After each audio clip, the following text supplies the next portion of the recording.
ये sir sir मत मारिए सर। सर मारिए मत सर। मार में पैर में नहीं। अब सर, सच सर, सच पैर में बोल। नहीं, मत मारिए सर। कहाँ छुपा रखा है तूने उसे? कितनी बार आप लोगों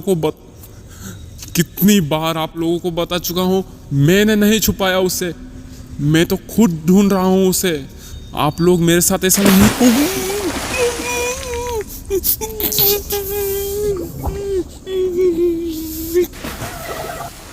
उस दिन जो जो हुआ उसे पूरा का पूरा इस रिकॉर्डर की तरफ मुंह करके बोलो।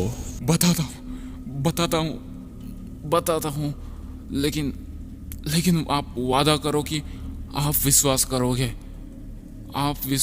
वादा करो। कुछ 4-5 दिन पहले जब सब कुछ सही चल रहा था, मेरी एक बेटी जो कि 6 साल की थी और मेरी बीवी, हम मेरे एक दोस्त के पार्टी से लौट रहे थे कार में रात के समय।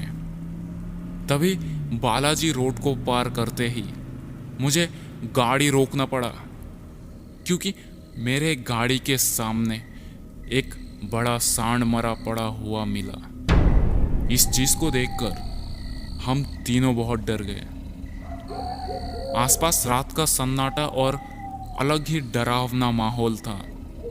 सोचा कि कोई आसपास होगा तो बात जरूर करूंगा, लेकिन कोई आसपास मिला नहीं। इसलिए मैं खुद ही गाड़ी को उस पतली रास्ते से संभालते हुए निकाला। लेकिन मैंने एक चीज नोटिस की, गाड़ी में एक बदबू सी आने लगी। जैसे तैसे हम सब घर आए और खाना खाने के समय मेरे नाक से अचानक ही खून निकलने लगा। घर के सभी लोग परेशान होने लगे। मेरे नाक से खून निकलना रुक नहीं रहा था। डॉक्टर के पास गया, तभी कुछ बहुत दवाइयों से ठीक हुआ। रात को अजीब अजीब से सपने आने लगे और उसी रात में मेरे मोबाइल में एक कॉल अननोन नंबर से आया और फोन में मैंने हेलो कहा था, तो उस तरफ से एक डरावनी आवाज सुनने को मिली। तुझे मौत से जिंदगी मिलेगी, बदले में तुझे अपनी बेटी को खोना पड़ेगा। मैंने सोचा कि शायद कोई शरारत कर रहा होगा, लेकिन बात मेरे बेटी के ऊपर कही गई थी, इसलिए मैं डर गया। जब उसी रात के 2 बजे फिर एक बार अननोन नंबर से कॉल आया।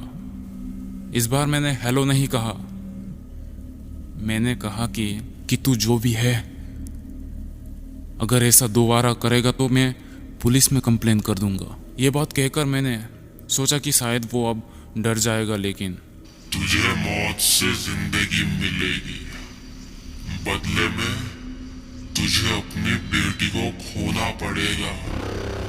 मैंने सोचा कि जो भी है कल देखूंगा इसे। यही सोचकर मैंने फोन काट दिया।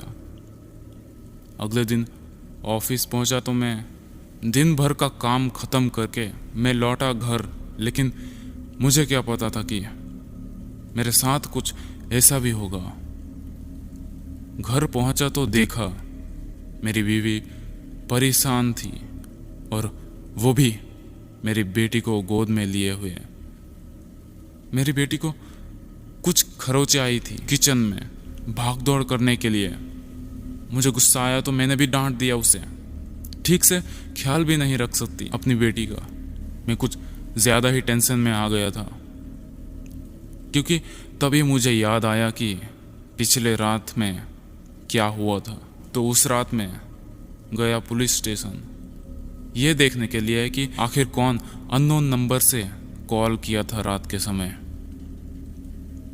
केस फाइल हो चुकी थी, लेकिन अभी तक कोई खबर नहीं आया। ऐसे ही करते करते जब रात में हम सभी सोए हुए थे,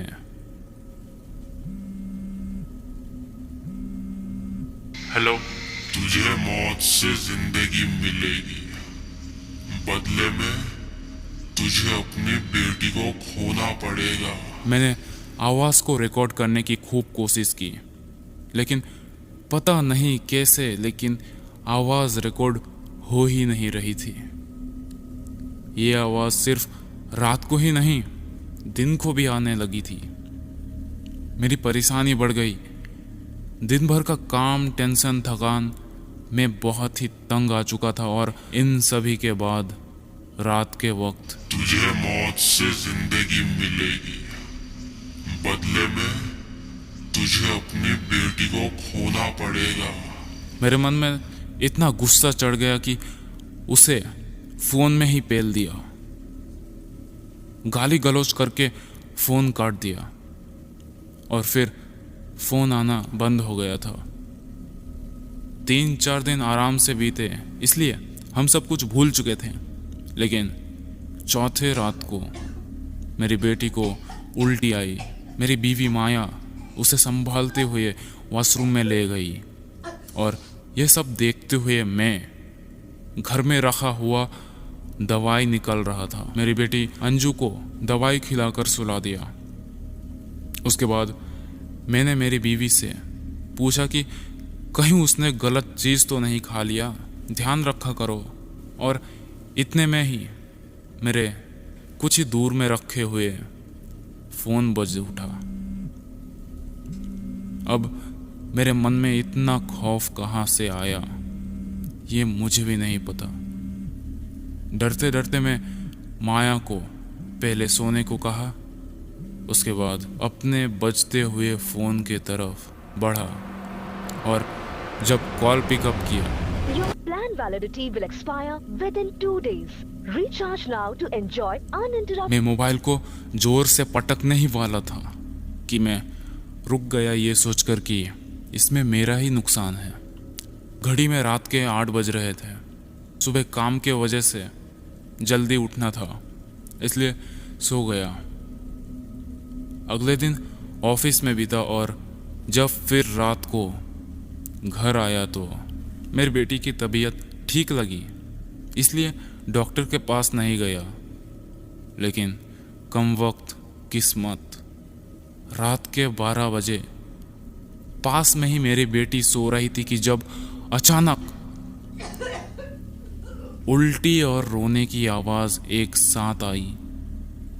मैं और माया ने सोचा कि रात के 12 बजे जो हॉस्पिटल खुला है वो थोड़ा दूर है। मैंने जल्दी से मुंह धोकर अंजू को गाड़ी में लेटाया। अंजू की उल्टी होना बंद हो चुका था, इसलिए मैंने माया को गाड़ी में नहीं बुलाया, क्योंकि बेटी को लेकर थोड़ी बहस हुई थी हम दोनों के बीच में। मैं और अंजू गाड़ी में जा रहे थे हॉस्पिटल की ओर, जो कि 6 किलोमीटर दूर थी। गाड़ी से हम आधे रास्ते पहुंच चुके थे जब एक सुनसान रास्ते में हम पहुंचे, और तभी एक रिंग मेरे फोन पर बजी। मैं कॉल पिकअप करना नहीं चाहता था, लेकिन मेरी आंख तो खुली की खुली रह गई जब मैंने देखा फोन 3 बार रिंग करके अपने आप कॉल पिकअप हो गया। और इतना ही नहीं, तुझे मौत से जिंदगी मिलेगी, बदले में तुझे अपनी बेटी को खोना पड़ेगा। रास्ते से मेरा ध्यान भटका, और अचानक सामने से एक ट्रक हमारी तरफ तेजी से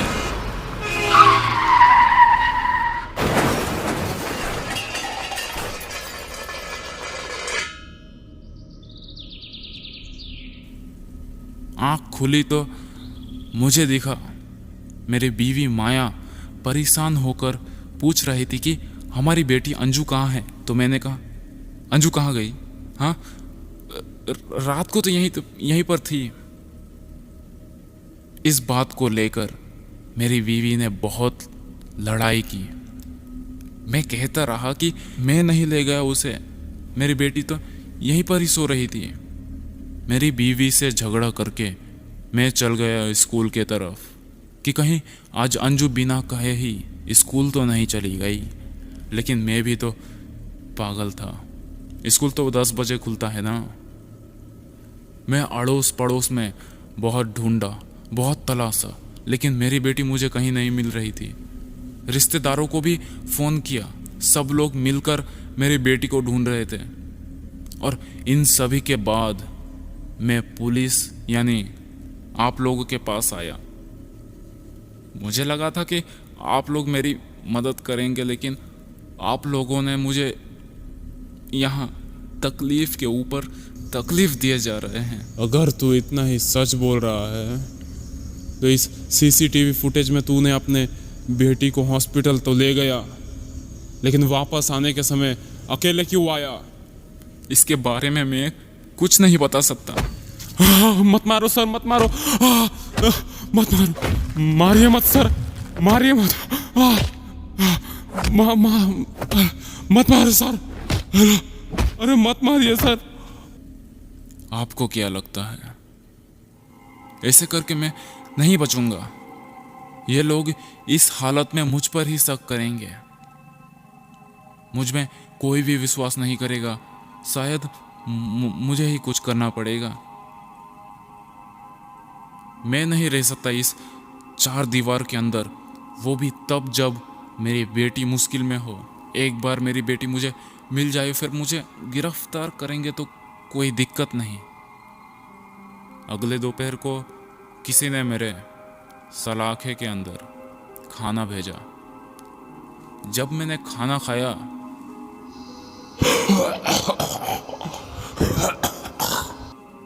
मैंने अपनी हालत ऐसी कर दी थी जैसे खाने में किसी ने जहर मिला दी हो। मुंह से झाग निकाला, शायद मुझे हॉस्पिटल ले जाया जा रहा था। एम्बुलेंस एक घनी और सुनसान जगह से गुजर रही थी। दिन का वक्त था, फिर भी कोई आदमी आसपास मौजूद नहीं था। एम्बुलेंस में मैं जा ही रहा था कि मैंने वहाँ पर दिमाग चलाया। गाड़ी में हाथापाई करके गाड़ी को एक्सीडेंट करवाया। उसके बाद भाग निकला मैं वहाँ से।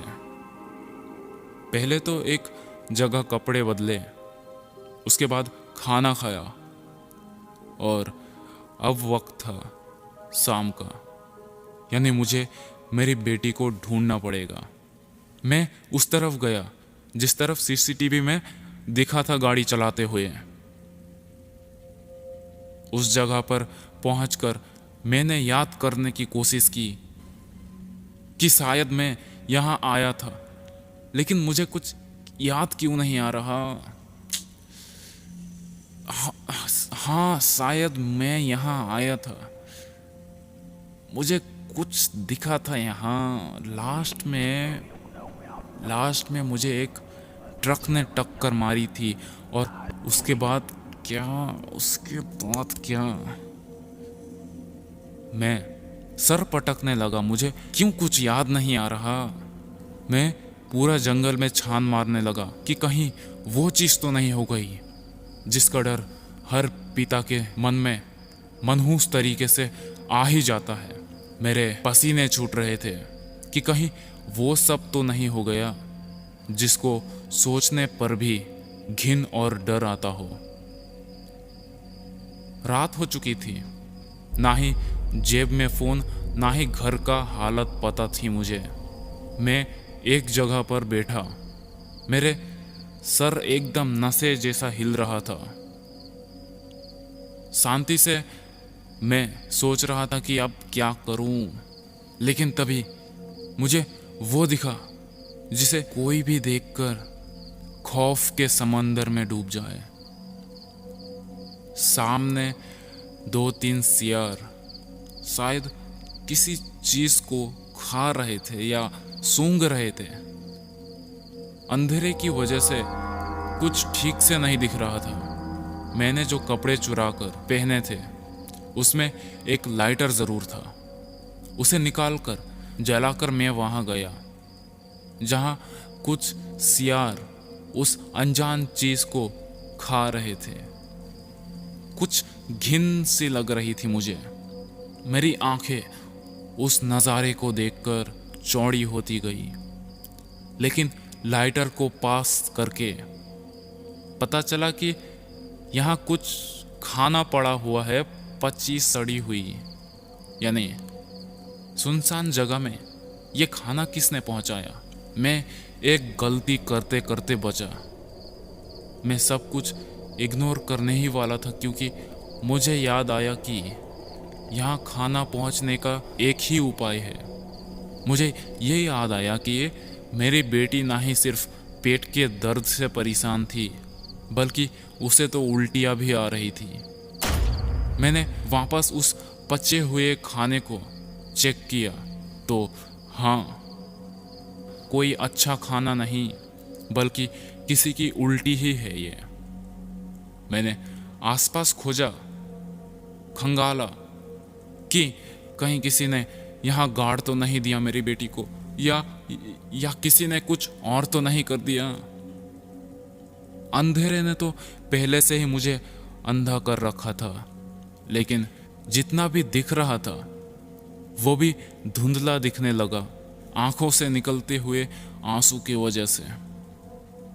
लेकिन कुछ ही पलों में मेरे पानी के आंसू देर नहीं लगी खून के आंसू में बदलते हुए। जब मैं रोते रोते ऊपर वाले से भीख मांग रहा था कि मुझे मेरी बेटी वापस मिल जाए, लेकिन ऊपर की तरफ मुझे जो दिखा उससे ज़्यादा खौफनाक पल मेरे ज़िंदगी में मुझे नहीं दिखा। मुझे दिखा ऊपर मेरी 6 साल की बेटी फांसी से लटक रही थी। जब मैंने अपने कांपते हुए हाथों से उसे किसी तरह नीचे ले आया, तभी पुलिस आ गई थी। मैं भाग सकता था, लेकिन अगर किसी बाप के गोद में उसकी मरी हुई बेटी अगर हो, उस समय जो मन में दुख होता है, दुनिया की कोई भी ताकत उससे ज्यादा दुख नहीं पहुंचा सकता। मुझे पुलिस उठा ले गया। मेरी बेटी के जनाजे में मैं भी शामिल नहीं हो पाया, क्योंकि सारे के सारे इल्ज़ाम मुझ पर लगे। सबने बोला मेरी बेटी को मैंने ही मारा है, मैंने ही फांसी लगाया है, क्योंकि घटना स्थल पर मेरे सबूत मिले इसलिए। और इतना ही नहीं, मुझे फांसी की सजा भी हुई। लेकिन रुको,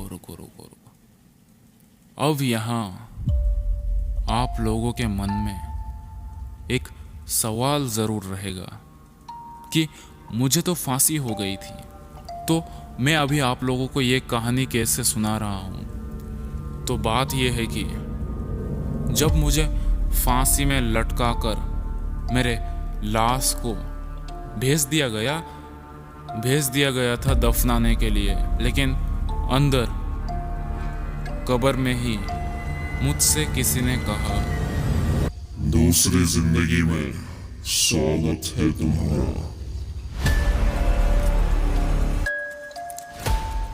अगर आपको भी ऐसे ही कहानी भेजना है तो नीचे हमारा इंस्टाग्राम का लिंक है, उसमें मैसेज कर दीजिए। आज के लिए इतना ही, बस मिलते हैं अगली वीडियो में।